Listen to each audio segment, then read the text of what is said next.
말씀 봉독하겠습니다. 오늘의 말씀은 마태복음 4장 1절부터 11절, 마태복음 4장 1절부터 11절, 신약성경 4페이지입니다.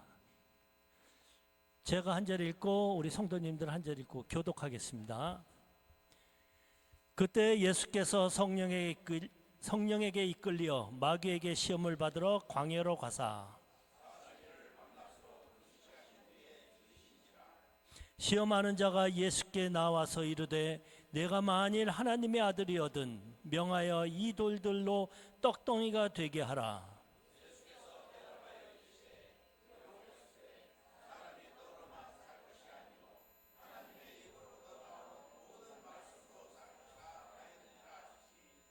이에 마귀가 예수를 거룩한 성으로 데려다가 성전 꼭대기에 세우고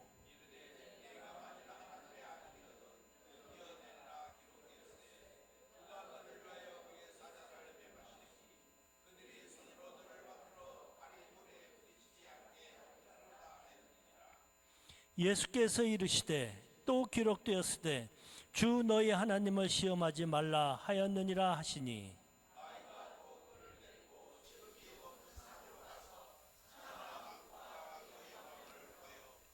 이르되 만일 내게 엎드려 경배하면 이 모든 것을 내게 주리라.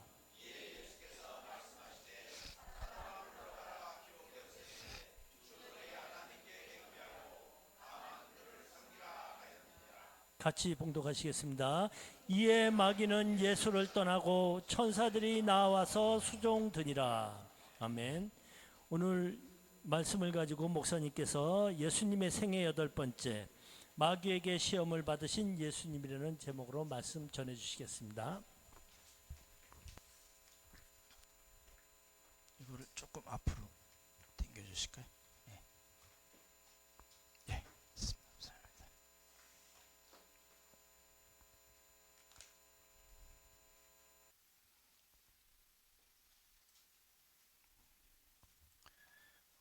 예, 모두 잘 지내셨나요?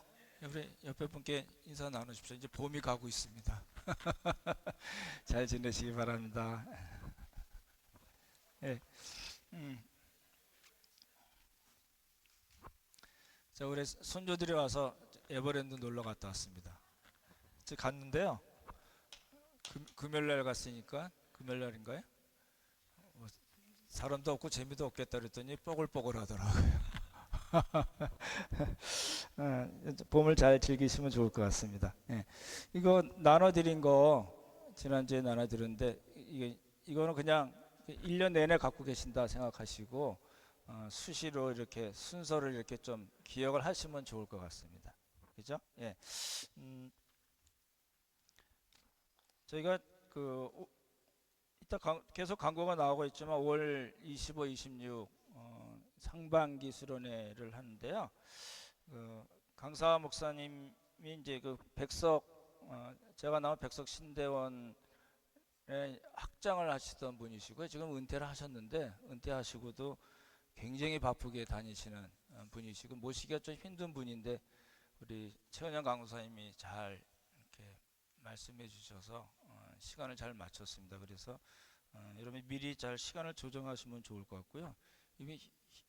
이분은 구약 전공인데 동생분은 또 신약 전공 교수로 같이 계십니다. 그래서 제가 학교 다닐 때 두 분께 잘 많이 배웠는데 이분 설교가 이렇게 신학자지만 이렇게 막 어렵게 얘기 안 하시고 굉장히 쉽고 듣기 편하고 이렇게 유익하게 잘 말씀을 전해 주시거든요. 시간도 그렇게 길게 안 하시는 스타일이라서요. 여러분 크게 유익이 되리라고 생각이 됩니다. 미리 시간 조정을 잘 해주십시오. 그때 딱 맞춰서 여행 가지 마시고 예, 8번째 시간입니다. 이제 여러 번 말씀드린 대로 예수님의 탄생과 소년 시절 그리고 첫 번째 유월절 사이에 있었던 일입니다. 되시죠? 네, 그래서 보시면은 이제 요한에게 세례를 받으시고 시험을 받으시고 그다음에 5 제자를 부르시고 가나 혼인 잔치 있고 그리고 가버나움에 가시는 그게 이제 첫 번째 유월절 전에 예수님의 공성의 사역입니다. 그래서 지난주에 이제 첫 번째 시험의 첫 번째 두 번째를 받고 오늘은 이제 세 번째 시험을 보려고 합니다. 암송하셨나요? 우리 암송 한번 좋을 것 같아요. 히브리서 4장 16절입니다. 우리 개인 성경 공부와 묵상에도 나와 있고요. 성경 보셔도 되고요. 우리 한번 먼저 같이 읽어볼까요? 그러므로 우리는 긍휼하심을 받고 그냥 주보에 보면 나와 있습니다. 예. 그러므로 우리는 긍휼하심을 받고 같이 읽겠습니다. 시작. 그러므로 우리는 긍휼하심을 받고 때를 따라 돕는 은혜를 얻기 위하여 은혜의 보좌 앞에 담대히 나아갈 것이니라. 다시 한번 읽을까요? 시작. 그러므로 우리는 긍휼하심을 받고 때를 따라 돕는 은혜를 얻기 위하여 은혜의 보좌 앞에 담대히 나아갈 것이니라. 예, 1분 시간 드릴게요. 한번 암송해 보시면 좋겠습니다. 네 줄 중에 한 줄을 택해서 한번 말씀드릴게요.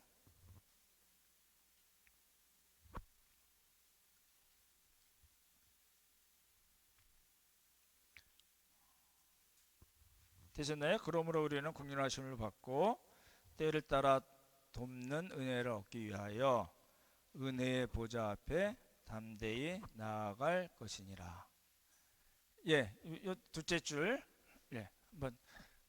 한번 절 보시고, 그러므로 우리는 시작.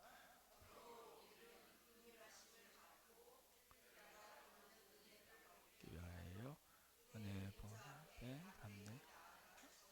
잘하셨습니다. 옆에 줄이 좀 섭섭해하시는 것 같아서 한번 계속 따라 하시더라고요. 그래서 그러므로 시작.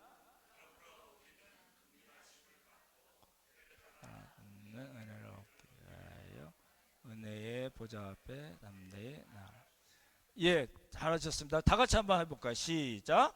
그러므로 우리는 긍휼하심을 얻고 때를 따라 돕는 은혜를 얻기 위하여 은혜의 보좌 앞에 담대히 나아갈 것이니라. 아멘. 일주일 동안 좀 이렇게 자꾸 생각나신 대로 암송하시고 여러분의 상황에 맞춰서 이렇게 하나님께 구하는 그런 시간을 가지시면 좋겠습니다. 이제 히브리서 4장 15절을 맨 마지막 15절 16절을 맨 마지막에 말씀드리려고 그러는 거거든요. 개역개정에는 모든 일에 우리와 똑같이 시험을 받으신 이로되 예수님께서 그저 이제 3번 시험 받은 것, 그다음에 예수님의 생애 전체에 다 사단이 여러 번 예수님을 공격하잖아요. 그래서 모든 일에 우리와 똑같이 시험을 받으신 이로되 세 번역에는 모든 점에서 우리와 마찬가지로 시험을 받으셨지만 공동번역에는 우리와 마찬가지로 모든 일에 유혹을 받으신 분입니다 라는 뜻으로 이렇게 번역이 되어 있습니다. 그럼 이제 우리가 어떻게 생각하냐면 예수님이 나랑 같네? 이런 생각이 드시나요? 그 개념은 아닙니다. 그렇죠? 지난주에도 말씀드렸지만 예수님께서 가지셨던 인성과 우리의 제약된 인성하고는 다릅니다. 그리고 게다가 예수님은 인성을 가지셨을 뿐만 아니라 그 인성이 완전한 인성이고 그리고 또한 신성을 가지신 분입니다. 되시죠? 그래서 이제 예수님이나 나나 우리나 비슷하네. 예수님이 근데 열심히 노력하고 막 뼈빠지게 힘을 쓰셔서 이기셨나봐 이렇게 생각하면 안 됩니다. 그런 개념으로 쓰여 있지 않거든요. 그래서 이제 그 칼케돈 공회라고 우리 이제 그 3일째 할 때 다뤘던 건데요. 우리 한번 같이 읽어볼까요? 보이시나요? 좀 작은데 크게 한번 같이 읽죠. 시작. 우리 주 예수 그리스도는 한 분 동일한 하나님이시며 신성은 동일하게 완전하시고 인성도 동일하게 완전하시다. 참 하나님이시며 참 인간이시고 이성적 영혼과 몸을 동일하게 가지셨다. 아버지와 동일 본질, 인성은 우리와 동일 본질, 죄를 제어하고 우리와 똑같다. 예, 그러니까 잘 생각해 보시면 제가 조금 전에 말씀드렸던 내용이 나와 있어요. 근데 웨스트민스터 신앙 고백도 역시 마찬가지로 되어 있습니다. 좀 어렵게 신학적인 표현인데 그냥 다 이해를 하시리라고 보고요. 한번 같이 읽어보죠. 시작. 두 개의 온전하고 완전하고 구별된 본성인 신성과 인성이 전환이나 혼합이나 혼동됨이 없이 한 인격 안에서 분리할 수 없게 서로 결합되어 있다. 되게 복잡하죠. 그 얘기입니다. 예수님의 한 인격, 예수님의 위격이라고 얘기도 하고요. 예수님의 인격 안에 신성과 인성이 이렇게 그대로 들어와 있다는 겁니다. 근데 그 신성이 인성 때문에 망가지지도 않고 인성이 신성 때문에 우리가 생각하는 그 이상한 인성으로 변화되지도 않는다는 겁니다. 한 인격 안에 그대로 다 있다는 이야기입니다. 그러니까 예수님께서 너무너무 피곤해가지고 배에서 주무신 적도 있죠. 예수님 배고프신 적도 있으시죠. 그렇죠? 목마른 적도 있으시죠. 그거는 온전한 인성을 이야기하는 거지만 그렇다고 해서 신성이 없어지거나 잠시 나갔다가 다시 들어오거나 이런 게 아니라는 겁니다. 되시죠? 예. 그런 이제 바탕을 놓고 이렇게 좀 생각을 해봐야 될 게 있다는 거죠. 그래서 지난주도 말씀드렸지만 예수님께서 시험을 이기시고 마귀에게 승리하셨다. 그래서 마태복음이나 누가복음 4장을 잘 보시면 어떤 분들이 이제 금식을 40일 동안 금식하셨고 성령으로 충만하셨다. 잉태 때부터 또 세례 받을 때 하늘이 열리고 성령이 비둘기같이 임하시고 또 성령께서 이끄셔서 광야로 가시고 그리고 예수님은 말씀이 충만하십니다. 우리가 그의 영광을 보니 아버지의 영광이요 은혜와 진리가 충만하더라. 그러니까 금식을 하시고 성령 충만하시고 말씀 충만하셔서 그래서 마귀에게 이기셨다라고 이야기하는 것은 좀 맞는 부분이 있지만 다 그렇지 않습니다. 말씀드렸던 대로 예수님의 인성과 예수님의 신성이 예수님 안에 그대로 다 보존이 되어 있기 때문에 우리가 예수님이 너무너무 힘들지만 극복하고 또 극복하고 극복하셔서 사탄을 이기셨다 이렇게 얘기할 수 없다는 겁니다. 좀 헷갈릴 수 있지만 예수님의 인성과 신성이 예수님 안에 그대로 다 들어와 있다. 그래서 우리도 승리하려면 예수님처럼 금식하고 성령 충만하고 말씀 충만해야 된다라고 얘기하는 것은 맞는 부분도 있지만 다 그렇지 않은 부분도 있다는 겁니다. 좀 생각을 해보시면 좋을 것 같고요. 그래서 많은 분들이 우리의 인성과 예수님의 인성을 동일선상에 두고 같은 수준으로 보고 그렇게 이야기하는 경우가 있는데 조금 조심해서 봐야 된다는 겁니다. 한번 생각을 해보시면 좋겠어요. 그래서 예수님의 인성은 죄가 없죠. 그렇죠? 예수님은 죄가 없으시다. 우리와 똑같이 여러 가지로 이렇게 시험을 받으셨지만 죄가 없으시다고 나와 있고, 저는 그렇게 표현을 했습니다. 시험 유혹에 대해서 반응할 아무런 이유가 없는 인성입니다. 우리가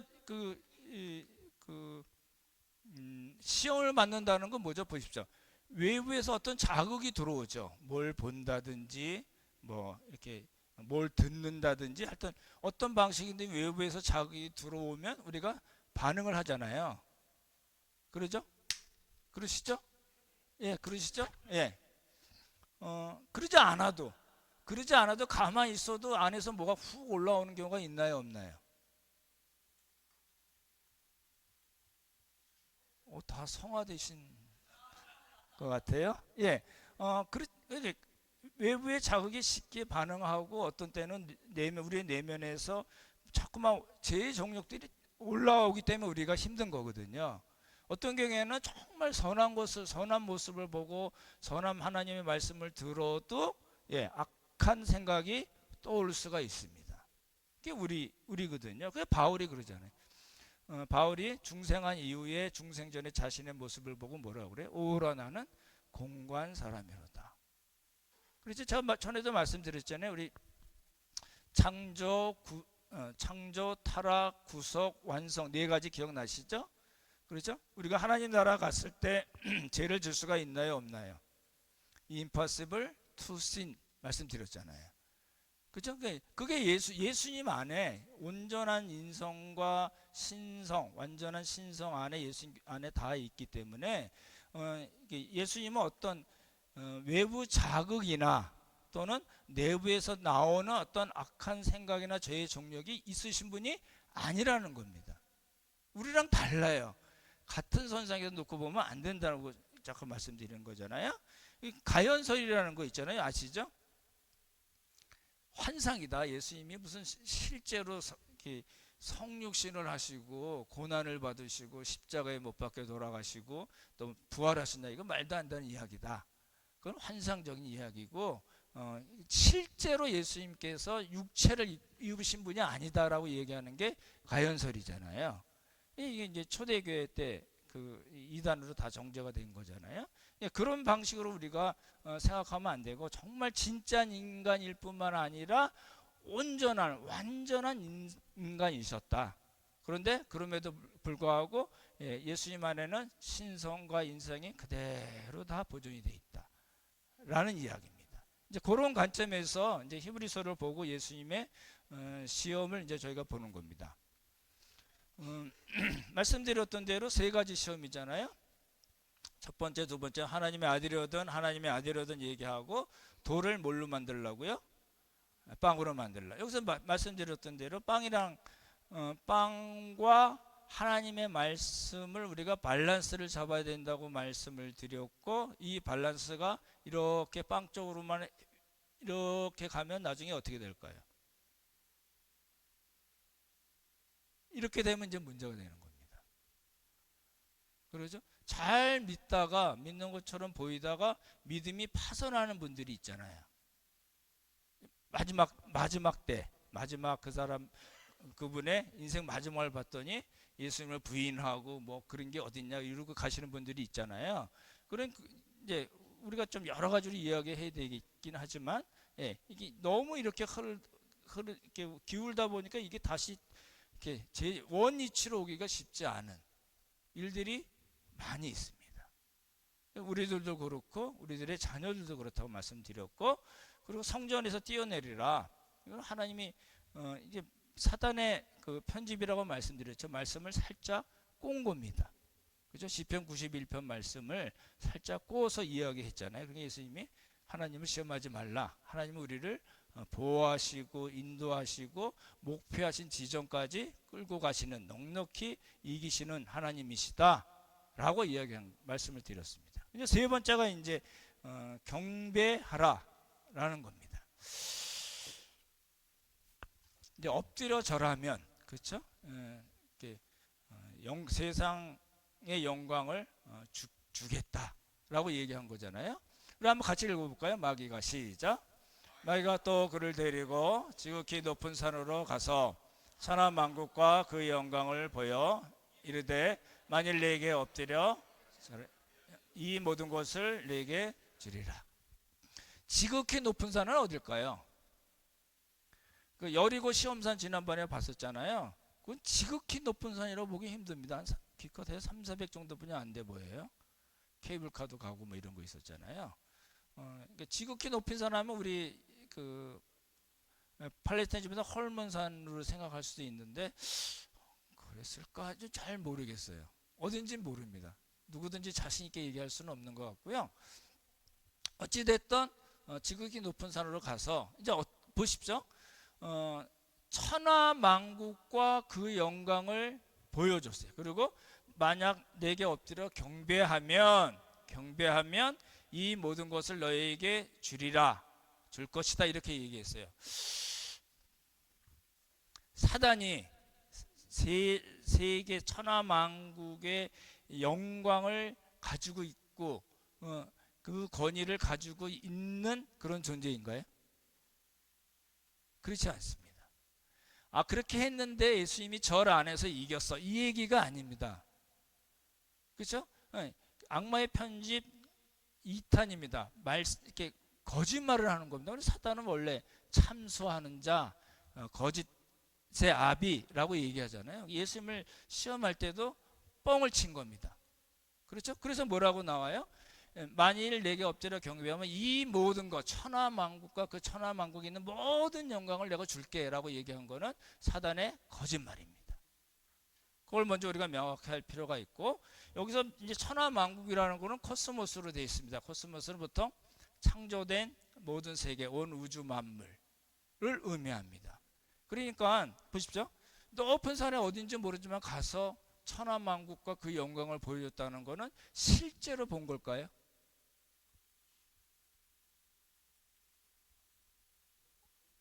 실제로 어떤 영광을 봤다고 얘기하기가 조금 어려울 것 같아요. 이제 시험산 여리고라고 얘기하는 분들은 여리고의 그 멋있는, 왜냐하면 헤롯 궁전도 있고 그랬거든요. 그리고 이게 대추야자 나무도 멋있게 있고 뭐 이런 고고보고성 천하만국의 영광을 얘기한 거는 그건 아닙니다. 그건 아닌 것 같고, 그죠? 그래서 이제 천하만국과 그 영광, 그러니까 하나님께서 만드신 모든 온 우주 만물의 그 아름다움과 그 영광을 봤다는 거는 실제로 이렇게 눈으로 봤다고 보기는 좀 어렵습니다. 지극히 높은 산은 지극히 높은 산일 것 같은데, 그죠? 예.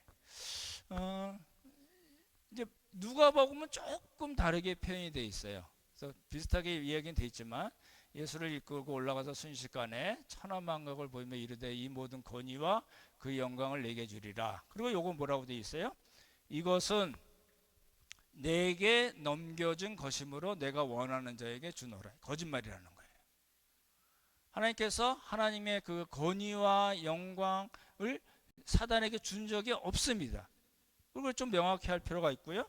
여기는 아까 코스모스가 아니라 오이쿠메네라고 되어 있습니다. 요거는 다른 헬라어를 써서 로마 제국 안의 모든 나라들 또는 세속 세계의 권세와 영광을 보여준 것으로 이제 해석을 합니다. 좀 다른 단어를 썼기 때문에 근데 이제 어떤 건지는 우리가 명확하게 이거다 저거다 얘기할 수 없고, 그냥 이렇게 다 이렇게 함께 보는 것이 더 좋을 것 같고요. 그죠? 네. 그래서 이제 사단이 거짓말을 했습니다. 예수님께서 뭐라고 그러셨냐면, 자 보십시오. 야, 내가 다 알고 있는데 네가 나한테 뻥을 쳐? 이렇게 말씀 안 하셨어요. 그렇죠? 예, 예수님 뭐라고 그러셨냐면 한번 같이 읽어보죠. 예수께서 시작.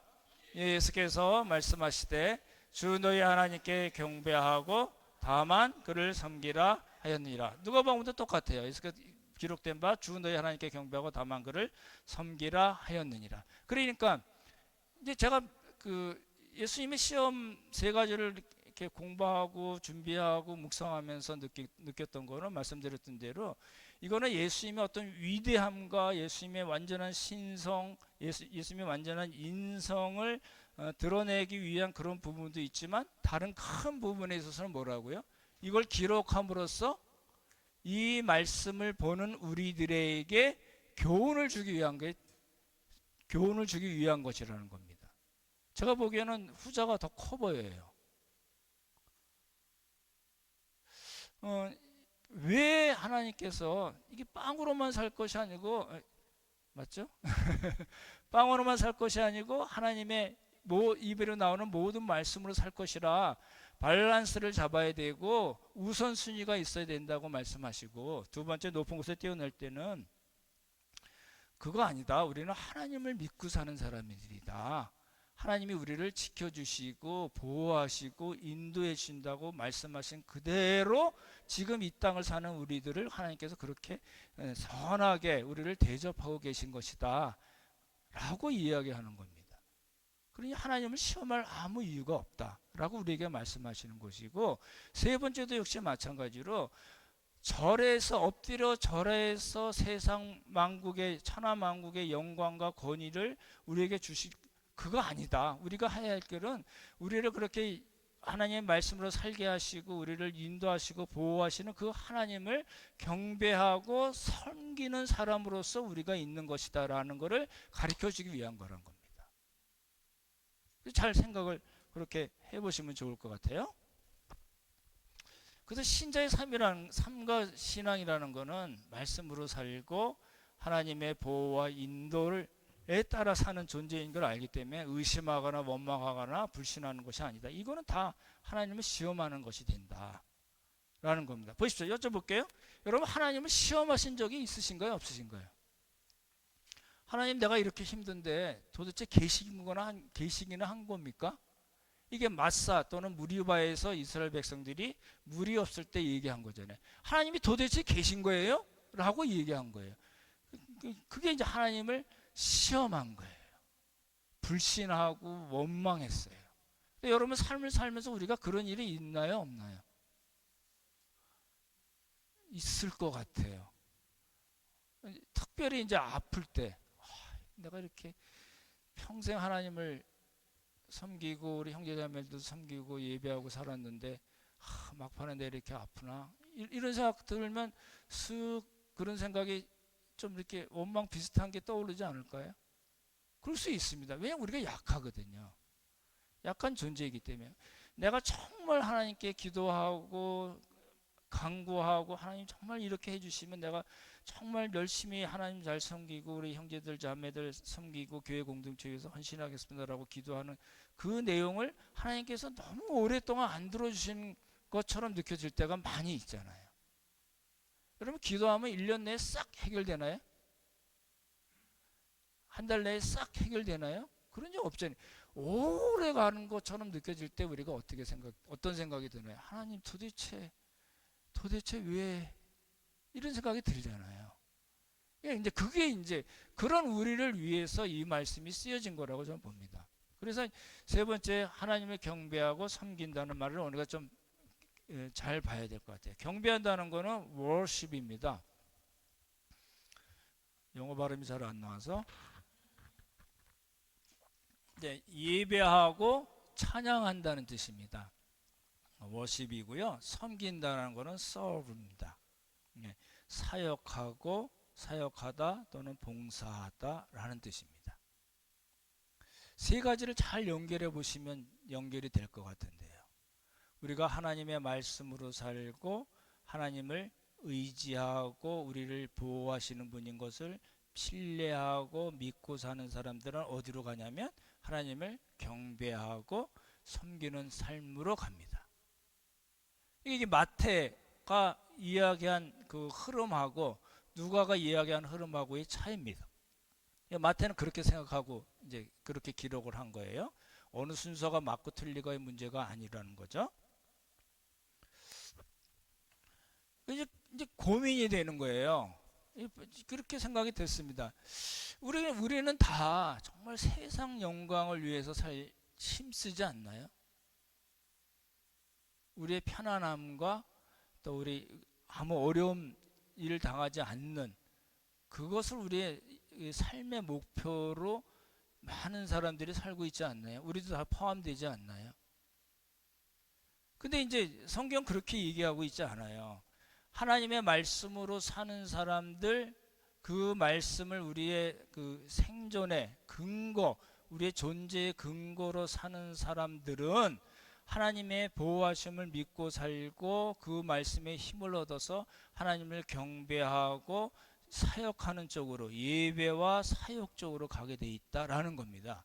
근데 이제 우리의 세대, 우리가 사는 이 세상에 이 세대의 많은 넌 크리스찬 또는 크리스찬을 포함해서 그런 삶을 살고 있지 않은가, 우리가 이제 생각을 해봐야 된다는 겁니다.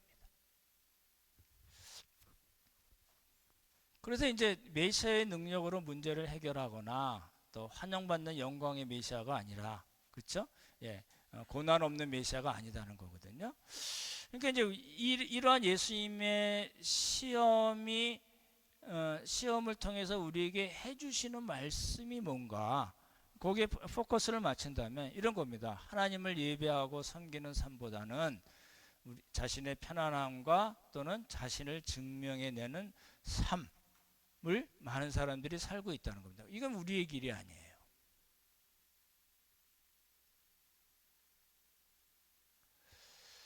이제 좀 이제 묵상을 좀 해봐야 되는 겁니다. 이제 많은 경우에 그런 것 같아요. 목사님들이 설교를 준비하거나 설교 내용이 이러이러지 않느냐, 하나님이 이렇게 역사하지 않았느냐, 우리가 당연히 이렇게 되지 않느냐라고 막 얘기를 하잖아요. 근데 다 맞는 말씀이지만 우리가 딱 걸음을 멈추고 생각해 봐야 될 게 있어요. 이런 말씀을 이제 다 말씀을 드렸잖아요. 그럼 우리는 지금 누구를 예배하고 살고 있는가? 공예배 참석이 중요한 거예요? 그냥 별로 중요하지 않은 거예요?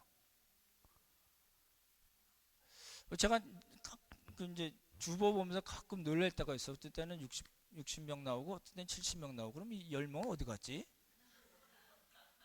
깜짝 놀랄 때가 있어요. 우리는 이 기복이 되게 심한 교회입니다. 그러죠? 이제 날씨가 따뜻해지면 이제 목사들은 슬슬 겁이 납니다. 이 좋은 날씨에 뭐 이런 생각이 들고 공예배 제가 여러 번 말씀드렸죠. 우리의 삶의 일상에서 하나님께 드리는 예배, 그죠?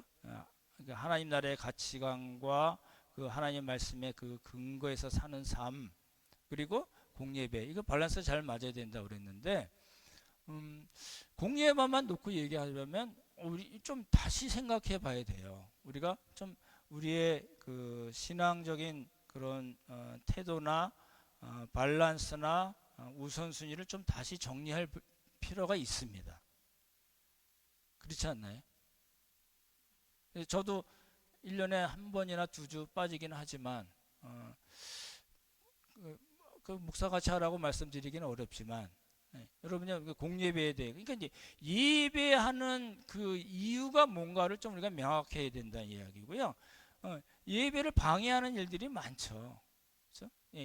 여러분에게 있어서 예배를 방해하는 건 뭔가를 생각해 봐야 되고, 그리고 세 번째 그 시험에서 worship과 serve, 하나님을 경배하고 예배하고 섬기고 사역하고 하는 이 문제가 정말 우리의 기쁨인가를 또 생각해 봐야 됩니다. 목사가 댕댕거리니까 뭐 이거 말고요. 제가 주일 아침마다 와서 우리 찬양팀 형제자매들 또 예배팀 준비하시는 거 보고서 너무 감사한 마음이 많거든요. 뭐 돈이 나와요, 쌀이 나와요, 밥이 나와요. 자기가 기쁨으로 이렇게 일을 하는 거잖아요. 하나님을 경배하고 섬기는 거잖아요. 너무 감사한 마음이 들어요. 이제 애기들 또 어린이 교회나 청소년 교회 또 우리 청년 교회를 섬기는 분들이 있으시잖아요. 다 예배하고 사역하는 겁니다. 그죠? 거기에 우리가 우리는 어떻게 하고 있는가? 이제 세대가 많이 바뀌었어요. 그래가지고 헌신하는 게 부담이 되는 거예요. 나 옛날에 많이 해봤어. 나 10년, 20년 그거 많이 해봤어. 이런 생각 하신 분들이 많거든요. 근데 그게 이제 그렇게 또 하려는 게 많이 부담이 되는 거예요. 이거 또 해야 돼? 혹시 이런 생각 드시나요? 그러면 하나님과의 관계를 다시 살펴보셔야 됩니다. 그렇죠? 교회는 섬기는 분들이 있어요. 그리고 당연히 섬김을 받는 분들이 있죠. 다 섬기면 어떻게 해요? 그러니까 어떤 때는 섬기고 어떤 때는 섬김을 받고 어떤 때는 섬길 기회를 주고 어떤 때는 함께 또 일을 하자 섬기자고 또 이야기하고. 그러니까 이게 이제 세 번의 그 예수님의 시험을 통해서 우리가 이제 볼 수 있는 겁니다. 그래서 말씀드렸던 대로 목사의 관심은 그거예요. 관심과 고민은 어떻게 하면 하나님의 말씀을 말씀대로 전할 것인가. 그래서 그 말씀이 저도 그렇고 여러분들의 그 마음판에 새겨져서 정말 하나님께서 원하시는 그런 가치관 그리고 그런 삶의 방향대로 살 것인가가 목사의 가장 큰 관심과 고민입니다. 우리는 뭐 교회를 키우기 위해 했다고 교회를 만든 게 아니잖아요. 그래서 처음부터 그랬잖아요. 지금도 그러고 앞으로도 그럴 겁니다. 그렇죠? 그러면 그러한 신앙적인 삶에 있어서 가장 포인트는 뭐냐면 하나님의 말씀이 정말 우리 마음판에 새겨져서 그 말씀대로 사는 것. 그거라고 보는 거거든요. 근데 이제 문제는 뭐냐면요. 보십시오. 이제 그런 예수님께서 받으신 세 가지 그 시험, 유혹, 뭐 말도 안 되는 짓을 사단이 한 건데, 그게 이제 그 사건이 우리들에게는 굉장히 중요하다는 거죠. 여러분 보십시오. 말씀대로 살고 하나님을 의지하고 예배하고 사역하는 일들이 쉬운가요? 어려운가요? 이게 간단한 문제가 아니라니까요. 우리가 예수님 믿기 시작해서부터 하나님 나라 갈 때까지 이 문제는 우리를 괴롭힐 겁니다. 간단치가 않고요. 쉽지가 않습니다. 나 이거 뭐 너무너무 쉬워. 이런 분들은 정말 좀 있으면 가실 분들이에요. 우리의 실력은 사실 그렇지는 않아요. 그죠? 그래서 우리가 히브리서 말씀이 필요하다는 거예요. 보십시오.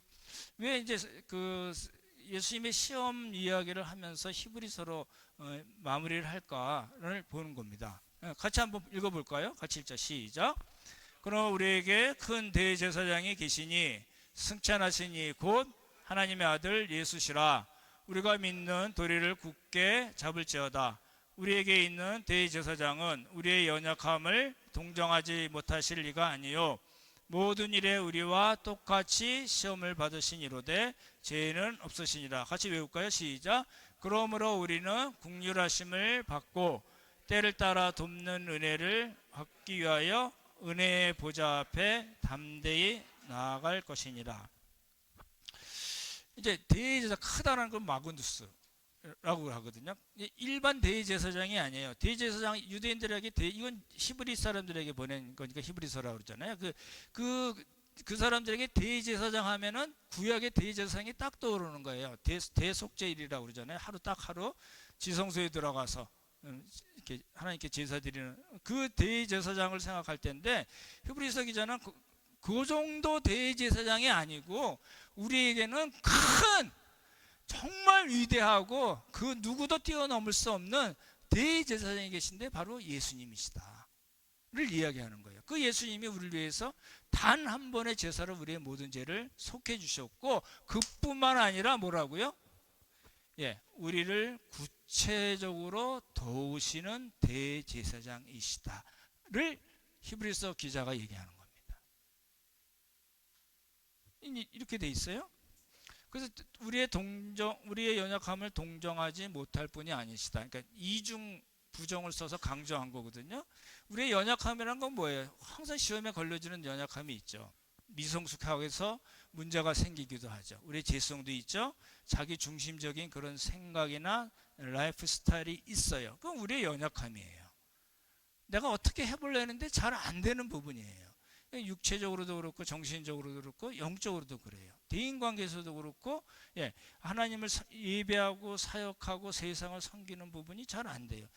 며칠 전에 우리 나눔 팀에서 이렇게 큰 비닐을 씌우는 데를 하셨잖아요. 저도 이제 한번 갔었는데 이게 제가요 할 줄 아는 게 없더라고요. 정말이에요. 우리 가신 아주 훌륭하신 분들이 나눔팀들이 다 하시고 그냥 이렇게 붙잡고 있으면 붙잡고 이렇게 생수통 물통을 이렇게 해서 넘겨 던져야 되는 일이 있었는데, 그래서 제가 장로님께 장로님 저 한번 해볼게요 그래가지고 던졌어요. 넘어가나요? 안 넘어가요. 또 했는데 안 넘어요. 그래서 세 번째 실컷 했더니 겨우 넘어가더라고요. 우리 연약함이죠. 육체적으로도 그렇고 정신적으로도 그렇고 영적으로도. 여러분 보십시오. 이렇게 좀 다 멀쩡해 보이셔도요 육체적으로 힘드신 분들이 있을 거고, 그렇죠? 정신적으로 너무 힘들어하신 분들도 있지 않겠어요? 그죠? 밤에 잠 잘 주무시나요? 힘들잖아요. 영적으로도 하나님과의 관계에 있어서, 우리 형제 자매들 관계에 있어서, 세상과의 관계에 있어서 이게 뭐가 삐걱삐걱 되는 데가 많거든요. 그걸 뭐라고 그래요? 우리의 연약함이에요. 근데 잘 보십시오. 그 우리의 연약함을 예수님께서 대제사장의 예수님께서 해결해 주신데, 그 대제사장은 죄가 없으실 뿐만 아니라 뭐라고요? 죄를 알지도 못하시는 분이에요. 그렇죠? 예, 그게 중요한 이야기고, 이때 동정하다는 건 심파데오라고 합니다. 저는 사실 히브리어 헬러 잘 못합니다. 이제 쓸 줄도 잘 모르고요. 그래서 이제 주석이나 책 보면 이게 나오니까 이제 인용을 한 거죠. 그죠? 우리 사이과에 좀 사유는 잘합니다. 저는 못해요. 무슨 뜻이냐면 경험적으로 잘 알고 있다. 저 옛날 성경에 체휼이라는 말이 있었거든요. 공감 아시나요? 동정, 그다음에 동료의식 이렇게 표현해요. 예수님이 우리의 연약함에 대해서 그렇게 동정하시는 분이다, 공감하시는 분이다 라는 거예요. 그래서 제가 옆에 그렇게 썼어요. 그래, 나도 그랬어. 지금 예수님 하실 말씀이에요. 예수님이 이 땅에서 그 어려움을 다 겪으셨어요. 경험하셨어요. 그렇죠? 나도 그랬어. 나도 그거 어떤 건지 잘 알아. 많이 힘들지? 내가 힘껏 도와줄게. 이렇게 얘기하는 거예요. 보십시오. 이게 동정하시는 거예요. 우리와 공감대를 형성하고 계신 예수님이세요. 멀리서 잘해봐, 내가 응원할게가 아니에요. 카톡 주면서 파이팅, 힘내, 힘, 이거 아니에요. 왜요? 예수님은 우리와 동일하게 그런 모든 것들을 다 경험하셨어요. 그래서 공감이 가능해요. 의사들이 제일 공감이 안 되는 사람 중에 하나잖아요. 그죠? 아프다면 약 주고 처방하고 얻어내고. 근데 공감이 되나요? 안 되죠. 왜요? 제가 그 입장에 있지 않았었잖아요. 그 입장에 있다는 거는 그 수많은 병을 다 걸러봐야 된다는 거니까 그럴 수가 없잖아요. 근데 예수님은 이 땅에 계시면서 그 시험을 받으심을 통해서 우리를 충분히 공감하고 계시는 분이라는 겁니다. 그래서 우리에게 이제 소망이 생겨나는 거예요. 그렇죠? 여기 때를 따라 돕는 은혜라고 그랬는데요. 때를 잘 맞춘 도움과 은혜라는 뜻입니다. 이거잖아요. 이게 돕는다는 거는 의사의 그 치료행위입니다. 이렇게 응급하게 어떤 일을 이렇게 치료를 할 때나 또는 이렇게 풍랑이 있을 때 이게 사도행전 나오는데요. 선박을 이렇게 밧줄로 묶는 걸 의미하거든요. 돕는다는 거는 그거 이제 때를 따라 돕는, 때를 딱 맞춘 하나님의 은혜, 예수 그리스도의 도우심이 우리에게 있다는 거예요. 그랬구나. 내가 그때 알았으면 내가 그게 확실하게 해결해 줄 텐데 그게 아니라는 거예요. 예수님이 우리를 도우시는 거는, 성삼위 하나님께서 우리를 도우시는 거는 정말 때를 딱 맞춘 도움과 은혜라는 거예요. 여러분 믿으시나요? 해봤더니 아니던데 이게 이제 학습이 되는 거예요. 그럼 뭔 일이 생기면 때를 따라 돕는 은혜를 얻기 위해서 긍휼하심을 받고 때를 따라 돕는 은혜를 얻기 위해서 은혜의 보좌 앞에 잘 안 나가게 돼요. 그러니까 여러분이 학습하신 것은 잘못된 것일 수가 있습니다. 그렇죠? 내 필요를 위해서 하나님을 끌어당기는 일을 하신 것일 수도 있습니다. 근데 하나님께서는 또 예수님께서는 어떻게 하세요? 꼭 필요한 때 꼭 필요한 도움을 주신다는 겁니다. 여러분 믿으시나요? 은혜의 보좌 앞에 담대히 또는 확신을 가지고 나아가라는 겁니다. 보십시오. 이제 오늘 이제 다 말씀을 마쳤어요. 보십시오. 예수님의 세 가지 시험을 통해서 예수님께서 어떻게 말씀하셨는가? 신명기 6장과 신명기 8장 말씀으로 다 말씀으로 이기셨고, 사탄은 말씀을 꽉고, 그렇죠? 꼬고 거짓말해서 예수님을 어떻게든지 메시아로서의 사역을 하지 못하도록 방해하는 일이 있었습니다. 그거를 이제 복음서 기자들이 기록을 하면서 예수님께서 하신 말씀을 통해서 이 땅에 살면서 시험을 당하지 않을 수 없는 연약함을 가진 우리들에게 정말 좋은 소식을 우리에게 이렇게 복음서 기자들이 기록을 한 겁니다. 그뿐만 아니라 히브리서 기자의 말씀을 통해서 우리가 정말 힘들고 어려울 때 우리를 동정하시고 공감하시고 우리를 도우실 수 있는 분이 바로 예수 그리스도이십니다라는 걸 얘기해 줍니다. 그러면 보십시오. 다 얘기가 됐어요. 다 얘기가 됐는데 그럼 우리가 뭘 해야 될까요? 아, 그렇구나. 아멘. 할렐루야. 그건가요? 아니에요. 뭐라고 그래요? 은혜의 보좌 앞에 어떻게 하라고요? 담대히 나아가라는 거예요. 이거 나가는 게 안 돼요. 나아가셔야 돼요. 나간다는 건 뭐예요? 우리들의 구체적인 액션이에요. 기도가 포함이 될 수가 있고요. 성경을 안 보던 사람이 성경 하루에 한 구절이라도 보는 것이 될 수도 있고요. 어떤 일이 당할 때 정말 형제 자매들에게 기도를 부탁하고 나 이렇게 힘들어 예수님께서 한번 기도를 해줬으면 좋겠어라고 이야기하는 거. 나아가셔야 돼요. 무엇인지 어떤 방식이든지 간에 나아가는 일을 해야 돼요. 구체적인 액션을 우리가 해야 됩니다. 그거 안 하면은 말씀드렸던 대로 밸런스가 깨지기 시작해요. 프라이어리티라고 그러죠. 우선순위가 바뀌어요. 하나님의 말씀을 읽는 것이 별로 도움이 안 된다고 느껴져요.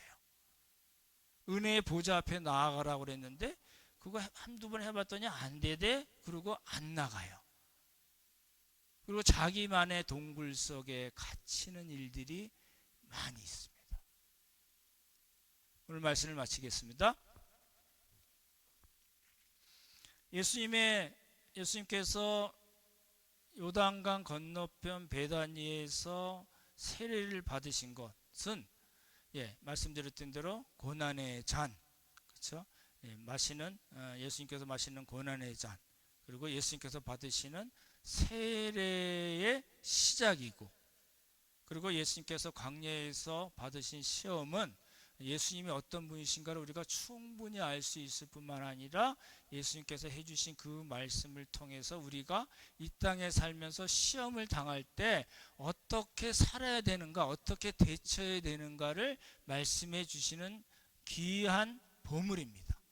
아무쪼록 이 말씀을 날마다 묵상하고 우리들의 형편에 또 어떻게 해야 될 건가 적용하고, 그래서 하나님의 은혜의 보좌 앞에 나가서 모든 문제를 해결받을 뿐만 아니라 하나님을 높이고 섬기는 그런 귀한 자리까지 가는 우리 모두가 되기를 예수님의 이름으로 축원합니다.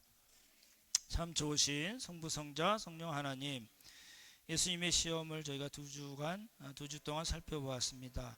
우리의 연약함을 아시는 하나님 앞에, 우리의 은혜의 보좌 앞에 항상 나아가는 그런 용기와 믿음을 더하여 주시옵소서.